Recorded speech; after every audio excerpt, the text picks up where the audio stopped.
We're beginning a series of chats, Pastor Matt and I, and want them to be very inclusive relative to the 247 network.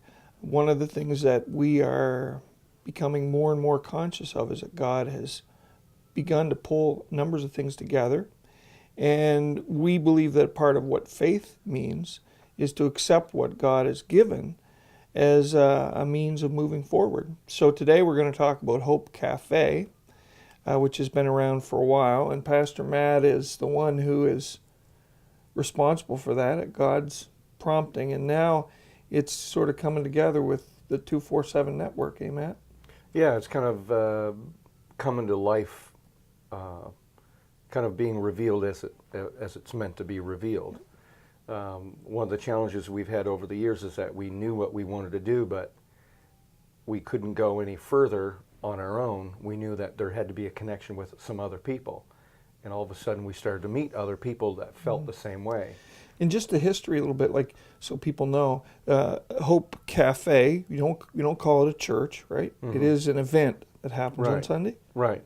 What we're trying to, it's been a process of almost a re-education, because people are accustomed to calling any corporate time that believers come together church, right? When really that's a meeting, right? Right? And we've even got caught up in calling it a service, yeah, when the service really starts when the meeting ends. Right. And it's not the main event either, right? No. It's funny because it's the people that come to the cafe are the main event. Right. Right? Yeah. That's what we're trying to get people to understand, that you can't go to something that you are. Right. We are the church. We're called the building stones, the living stones, right? So here we're trying to take and build something outside of ourselves when we're already it. Yeah. Now, do the people, we've talked before, so this is sort of rhetorical, but people in Hope Cafe are sort of walking through this transition with you, and it is a transition for Hope Cafe, right? Yeah, it's, I refer to it more like a morphing. Right. So how is that going? Like, tell me about that morphing. Well, there's some challenges because I know as people that, for people who have more history with church structure, it's hard for people to do that transition from an organized system of, meetings to just a gathering of people who are active, if that makes sense. Yeah. So like what we're trying to do is create a place where people who are already active in living their lives fully.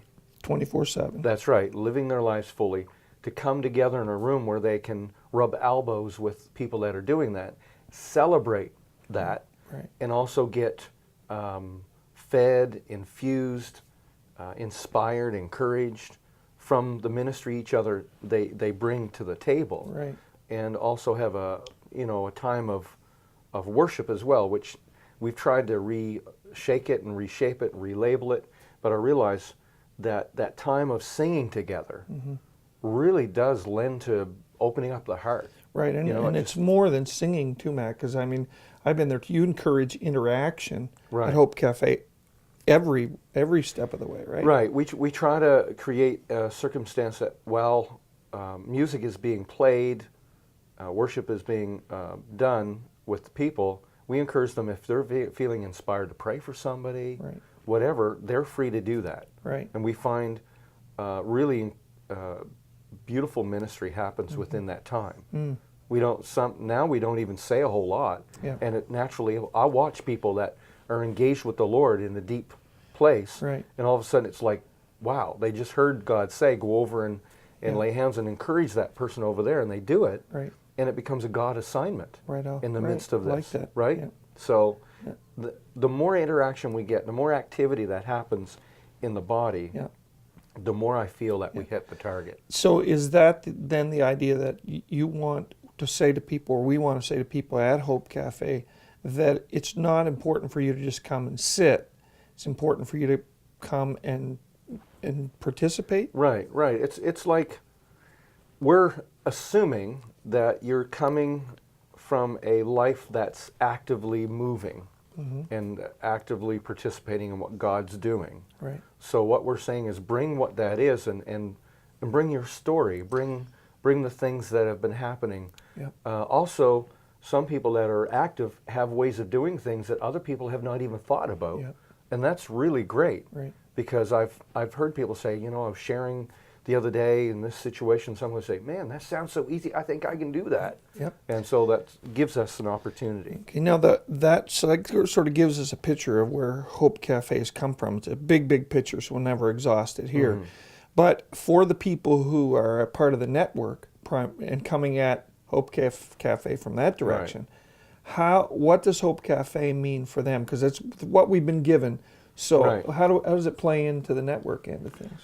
Well, I'm a great believer in a corporate expression of the body. Right. That we need to assemble people together as much as possible, whatever words we can find. It's hard to find modern words to kind of encapsulate it, but we just want an opportunity for those who would like to gather with a group of people. Right. And do that, you know, for lack of better terms, on their terms. Okay. Really, it's on God's terms. Sure.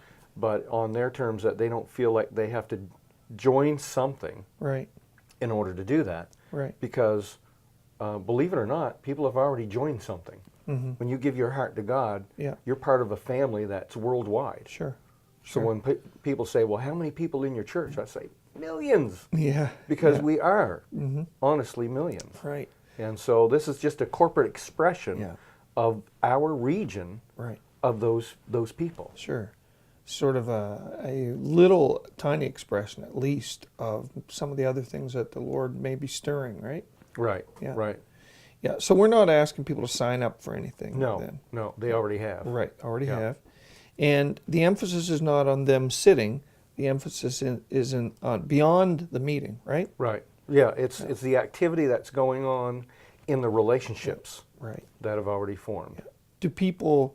Are they forsaking any freedom or anything in any way No, by none. being a part of this?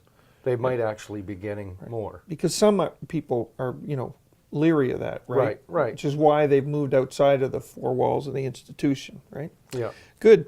Well, look, we'll continue this next week if we don't feel like we're totally done with this, and we'll remember things after we're done. Right. That we should have said. Yeah. But anyway, we don't want people to be tied up too long, and you'll see us together. Maybe some week you'll be the interviewer. But thanks a lot for taking the time to watch this today. Yes. Great.